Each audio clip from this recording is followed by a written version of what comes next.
So we've got examples of lots of online quizzes dotted throughout our MOOC to keep our participants engaged and testing their learning. Anne, have you got any experience of using online quizzes in any of your courses? Yes, in some of our modules we use them in addition to our formative and summative assessment. And it's nice because it's self-assessed, students can do it in their own pace. They get a chance to, often it's multiple choice questions, and they just get a chance to do it again if they don't do very well the first time, and they can review their progress. That you could even put in things like free text and then submit that and then sort of see what perhaps was expected from the question. And the other nice thing is that from a tutor or module organiser point of view, you can actually see how the students are getting on. Well, A, are they actually doing the activity? And then B, are they actually getting the answers right? So that's a very nice tool to use. Great. Sarah, have you been using online quizzes? Yeah, Moodle is our virtual learning environment, and we find it quite useful. It has lots and lots of different types of quizzes, so even drag and drop type interactive quizzes, MCQs. I actually use some of the longer answer formats to give students an idea of the type of questions they'll be seeing in examinations. And we can use adaptive release of model answers and that kind of thing as well. So the student has to submit an answer before they are able to see the model answer, which means that you as an instructor, as an academic, can have a look at how your students are getting on and use it for purposes of reviewing and evaluating your teaching as well, which is quite nice. Simon, anything to add? I mean, we've used sort of pop quizzes within the broader format, but again based on the readings that we've assigned and making sure that they have a specific purpose within the overall learning structure. So they're just one part of the assessment portfolio, and actually these little pop quizzes can be very particular, fact-based, quick answer, because they can be, you know, peer assessed and they come back. You know, you can see the answer quite quickly. They're not some of the more dialogic things that I have to address in the subject matter that I teach. One of the techniques that we've looked at in this MOOC, in this week of the MOOC, has been polling tools, and we've used Twitter to try and poll Twitter followers. Has anyone used anything like this within the VLE or outside? Tim?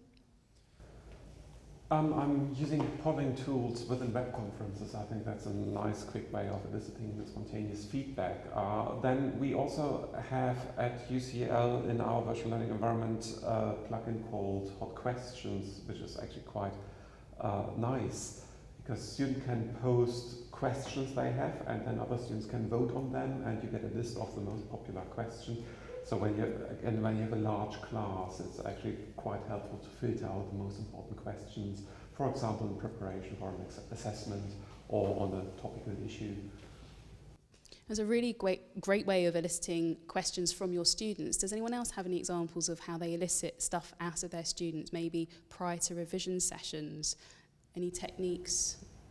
I mean, I think we very much we've utilised the format of asking students to form their own questions for their major forms of assessment, which is an essay. And so actually them thinking about what constitutes a good essay question, what constitutes, you know, in some senses a bad essay question. How do you extract an analytically, critically an analytical answer from a question? And they're the kind of things that actually students can get very heated about, and amongst themselves, you know, this is really what matters. This is why I want to find out this piece of information or understand this phenomenon in the world. And asking them to think about the question in their own way is a very powerful tool to make that happen. I think student authoring of self-assessment content is actually really useful for revision in itself, so we encourage our students to use applications like Vet Revise and also more generic flashcard type applications like Quizlet to write revision content for each other, flashcards, other types of self-test material, and they can engage with each other in that kind of virtual environment and use that as a revision strategy or an assessment strategy. It works quite nicely. Good. Let's talk about plagiarism or plagiarism tools. So the institutions that you guys work for, Turnitin is used most for text matching and also grading. Has anyone got any experiences they would like to share about how this is, or ways in which the technology is used, facilitated? Yeah, I'm happy to say that, we view, the technology that, or the quantitative assessment that Turnitin provides is simply just one way of understanding the issue of plagiarism and security and academic misconduct. There's a number of words and all the lexicon here that reflects, the degree of the penalty and the crime in some senses. So what we've been able to do is think about security for assessment. So either like you have assessment for learning, you're thinking about building security of your assessments throughout.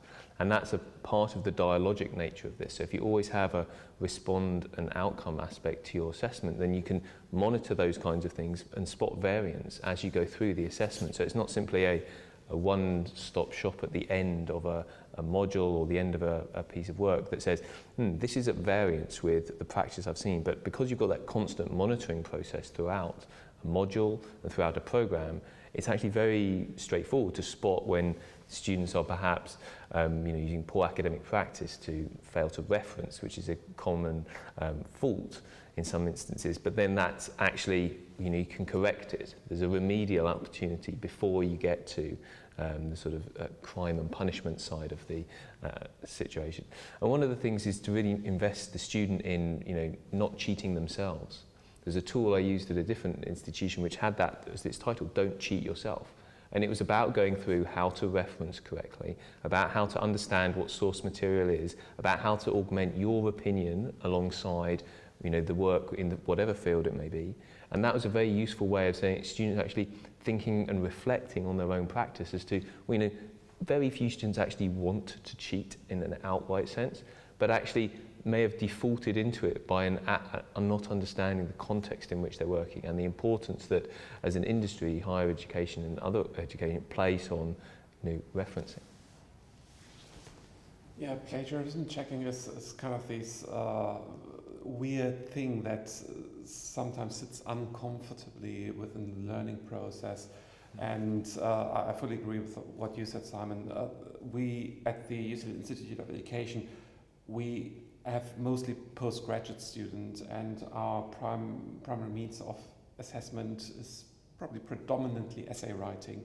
So lots of large chunks of written text.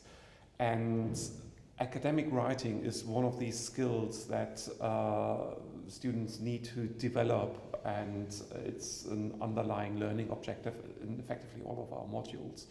So being able to write papers properly, and that includes referencing and proper use of sources and so on, and not plagiarizing, is so important that we make a plagiarism checker available to all students generally, but also in each module at the formative submission stage when they're submitting drafts that are then commented on. Students have the opportunity to see their score or their originality score and then make adjustments to improve their writing so that it doesn't fall into the plagiarism category. And we have now reached a state where we want to move away from this patched practice of some modules are giving their tool to students and some rely on students to find it themselves wherever it is in the institutional infrastructure. But we felt this was effectively not really equal treatment of all students, so we now require lecturers to make a plagiarism checking tool available at the formative submission stage, but then also at the summative submission stage, so that all students are treated the same and fairly. And in addition to that, we also tied this to mandatory electronic submission in order to get rid of paper submissions in the long run. But that introduces other issues around how do you mark, because many of our lecturers still prefer marking on paper. And there's another cultural shift that we need to still work through. And once we have cracked that, we can also provide feedback electronically, which then opens up doors for tremendous future opportunities of really tracking submissions and feedback online in the system. And with a bit of intelligence in the algorithms, we could then track a student's assessment history much better. And that is one of our developments, the My Feedback dashboard, which is now plugged in, which is freely available for the MOOC community. I mean, I think it's really powerful, not only for an institutional perspective, but also for the students themselves, so they can track and see the value of their feedback as feed forward, and think about how they can work with and learn from the feedback they may have got from one assessment. And indeed, you know, in the issue of plagiarism, whether there was a, you know, an issue in that particular regard, but actually once it becomes good practice and ingrained in their thinking, then, you know, actually the opportunities from learning from something that may have been, you know, quite a dedicated attempt to address plagiarism can actually help their learning more generally. Anyone else want to add anything about Turnitin?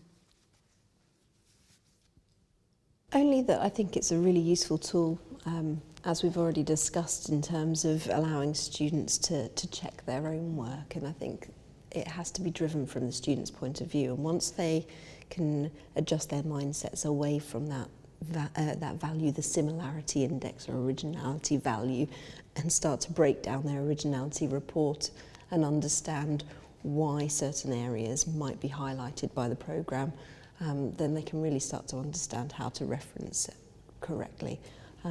So yeah, absolutely. We also use plagiarism checking software routinely across all online submissions for our students, both in a formative and summative context. And I think that sandpit experience is really important, to be able to try something, see what the score is, and then make an adjustment to it. You know, that's a really useful learning experience. And it's so often not been the case in traditional forms of assessment where, you know, it's a sort of one-stop shop, and, you know, you send an assessment, even if it's submitted electronically, it goes off into the ether, as from a student's point of view, and then after a period of time they get something abstract back, and it's not necessarily related. Whereas there's an interactive dimension to this, and that's again the valuable learning experience. Terrific. My very last point in this topic is about peer review. So all the way through this MOOC, certainly in weeks 1 and 2 and soon in week 3, is the opportunity for our participants to take part in a peer assessment. Have any of you included this in your practice? Sarah? Yeah, I use peer assessment in a year 1 assessment. The students are writing an essay for the very first time, so they find it quite a stressful experience. So I use the workshop tool within Moodle, where students can submit their work for peer assessment. They receive something to peer assess in return. They're asked to achieve that within a 3 to 4 day window, and the workshop tool gives you the opportunity to structure an assessment rubric or a feedback rubric so that the students can also use that to understand the marking scheme through which they're going to be assessed, which I think is incredibly important. So the students are getting 2 benefits out of the process. They're able to peer review and have their own work peer reviewed, so they're getting feedback on their work from their peers, but they're also being able to gain a greater understanding of how they are assessed by us as academics later on down the line when they summatively submit their work. It's quite powerful, and the students have engaged with it very, very well in the past when we used summative assessment for this particular piece of work. We've actually moved away from summative assessment of the first piece of academic writing now, so students have an opportunity to submit a formative piece of work initially, and they use the peer assessment tool much less as a result, which is a shame, in particular because of the benefits it has in terms of allowing them to understand the marking scheme. But we do still see some students using it voluntarily, and I keep it open to allow students the opportunity to do that. It can be quite useful for community building with students who don't necessarily have peers to share discussions with about their learning. So yeah. Right, thank you very much. Simon, you've got quite a bit of experience in running MOOCs yourself. Tell us how you've incorporated Well, peer we've assessment. used peer review quite extensively in the MOOCs that I've run previously. largely with a view to overcoming sort of logistical difficulties of, scale, but also because the subject matters that I was discussing in the first instance was understanding research methods, and secondly diplomacy. They're both quite sort of discussion-heavy topics, in that there aren't right and wrong answers. 2 and 2 doesn't necessarily make 4 in these kind of topics. So actually understanding my own research methodology, or understanding Sarah's research methodology, which is easier to say, actually we're not necessarily talking about the same things, but we can have a conversation. We can understand, that this is the formulation of a good question. I can see the logic to your process there, whether I will be able to follow it, or whether you will be able to follow mine and arrive at some logical conclusion is perhaps mute. But actually understanding the process, thinking about the way that I would articulate a question is a very powerful thing to be able to do. And therefore, for someone else to have, well, that's a good question, but what, the answer is impossible to find out, where, or to think about, well, that question's very simple. You're just going to come up with the answer 2 + 2 = 4. Actually to think about a research question in that light, well, what's the form of words that allows us to get to a research question? What's the form of words or the use of those particular words in the English language and indeed in other languages that allow you to arrive at a critically analytical answer? And in the realm of diplomacy also, at some point you agree to disagree, without boshing someone else over the head physically or metaphorically, you just agree to disagree. So you have to go through a dialogue to get to that point of view. So actually having someone else say, well, that has merit, but I don't agree with you, is actually the sort of the object of the exercise. It's not that we both agree. So actually thinking about a peer assessment in that regard, where I can take on board your point of view, and it may influence how I then take on and do my own work, but I'm not necessarily in agreement with you. I may not be in violent opposition with you, but I can take on board that point of view, and that's actually a very valuable thing to ask the student to reflect on. And it lends itself to peer review as a tool within many different platforms that there are nowadays. Thank you. Anne, have you considered using peer review at all with your distance learners? Well, we do use it to a certain extent in one of our modules, actually, and I was listening. I was very interested to hear what Sarah was saying, because I could actually see how we could apply some of the tools, because we're actually trying to do it without the tools, but I can see that actually there might be an easier way of doing it, so that was really helpful. Excellent.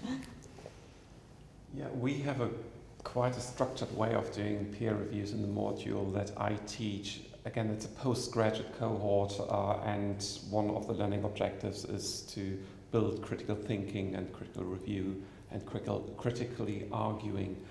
And the thing about peer reviews is reviewing is a skill itself, so students need to learn it and develop that skill a little bit further. And that's also a process.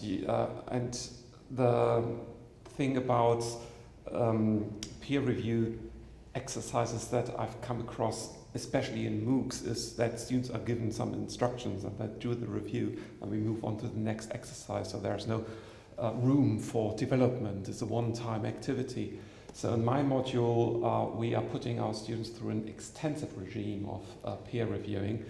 But we train them how to review. So in the first week, students are writing a critical review of an academic paper, and it's the tutors who do the review. In the second week, students again write the critical review of a paper, and they review each other's work, and the tutor provides the review on the student reviews. So then students get some feedback on how they reviewed each other's work and what to look out for next time. And from the third week onwards, the tutor takes a step back and leaves it all up to the students to do the review.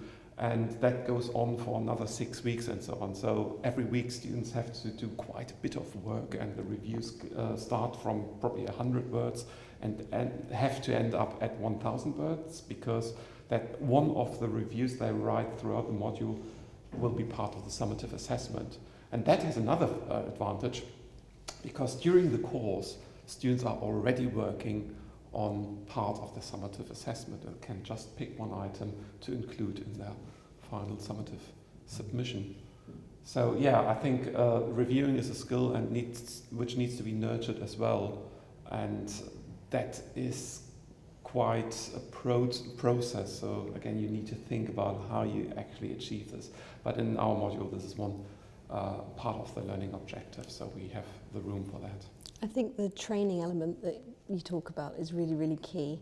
And I think self-assessment as well is an extra step that you can build into that training process. So for the piece of work that we use peer review for, we also allow the students the option to self-assess using the same assessment rubric that they'll be using to peer assess somebody else's work.